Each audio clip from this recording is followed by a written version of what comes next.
That cozy feeling of diving into a world like Minecraft or Stardew Valley, where you can lose yourself in simple pleasures like farming, mining, or fishing, is truly special. Many games try to capture that magic, but few succeed. However, a promising new contender has emerged: Delverium, a survival sandbox adventure from Australian developers Sagestone Games. I recently explored a preview build, and I'm here to share the ups and downs of this potential indie gem. Heads up, I was given an early copy of this preview build for the purpose of this video, but don't worry, that doesn't mean I'm going to hold back on my thoughts, good or bad. So to begin, let's start with the upside. Delverium, much like Minecraft, drops you into a world without much context. You get to choose what you do and when you do it, whether that means building your first house or diving immediately into a nearby cave to explore. There are a variety of biomes to traverse through as well, with each being more dangerous than the last. Each area looks distinctively different as well, which adds a nice touch. Nice. The gameplay mechanics will be almost instantly recognizable, combining tropes from both Minecraft and Stardew Valley with a little hint of Terraria thrown in for good measure. You'll spend your time crafting weapons and equipment, farming crops, growing livestock, diving into dungeons, and just generally traversing around this world. There are plenty of challenging monsters to come across, so constantly looking for ways to upgrade your equipment and armor is key to survival. You can also meet NPCs and house them, much like in Terraria, in order to access their wares. Delverium feels really slick and intuitive. Whilst the gameplay is very simplistic, you'll know almost immediately what to do as soon as you dive in. There isn't much to learn, at least in the gameplay department, when diving into this title. The devs have done well to make the experience reminiscent of those previously mentioned games, while still keeping things fresh and putting their own spin on it. I must admit, I am a sucker for this isometric 16-bit style. This game looks gorgeous. Whilst I know that we have come to expect a high level of polish when it comes to this simpler visual style, sometimes it's still worth just taking a step back and appreciating how well this style can be executed. And Delverium shows us just that.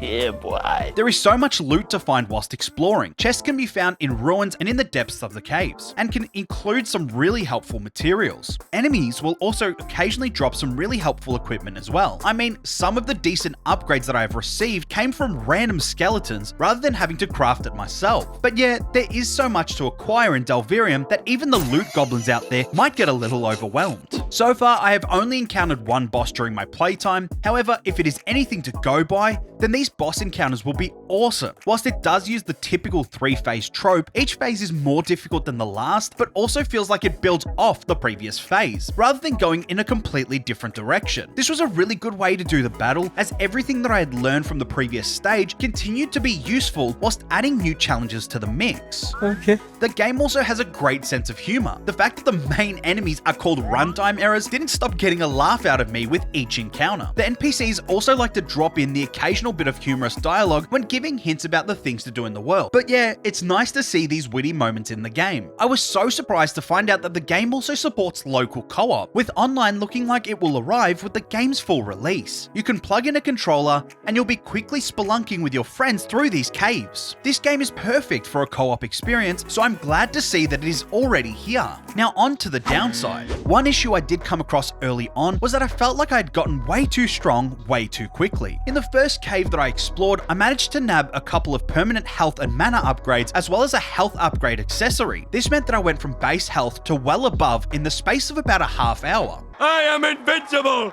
Invincible! It just felt a little too quick, as it meant that I was very quickly exploring much farther on the map than I thought I would in such a short space of time. Of course, I still needed to upgrade my weapons to ensure that I could take on tougher enemies that I would encounter in the other biomes. But with the significant amount of loot I found around the map, getting those weapons wasn't a big problem. I also felt the need for a bit more context for the game. Sure, it is great diving in and exploring the map, but it would be cool to have a bit more of a purpose for doing so. So far, the only thing that I've learned is that there is some deep dark secret in Delverium that has to be uncovered by delving deeper into the caves. With the lack of narrative drive, I mean, most NPCs only say a few lines on repeat, the game can occasionally feel like you're plodding along with no real sense of direction. So far, I haven't uncovered any towns or villages whilst exploring. Now, mind you, I haven't cleared the whole map as of yet, and like I said, this is just a preview build, but it just makes the world feel a little empty. Yes, there are NPCs that you can find to talk to, but they are few and far between, at least in this early stage. It was cool to see the ruins of abandoned buildings, but I would just love to see some sort of significant sign of life. Occasionally, the game can feel a bit sluggish with the traversal, especially because you are on foot, at least for the preview build,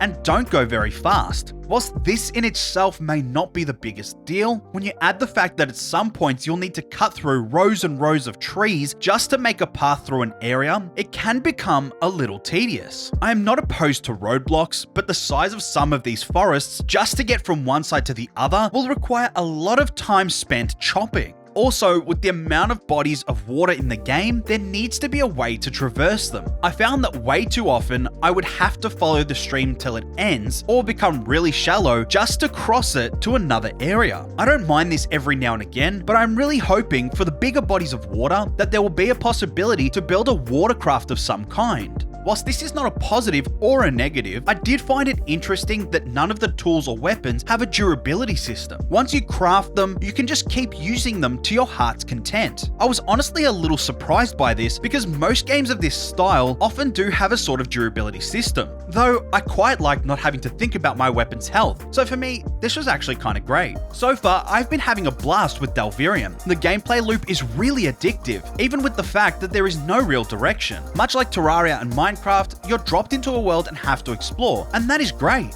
Whilst I can't deny that I would occasionally like to see a bit more NPC involvement, with more dialogue and maybe some more direction at times, the overall experience so far has been really positive, and I can't wait to see what the game will look like at release.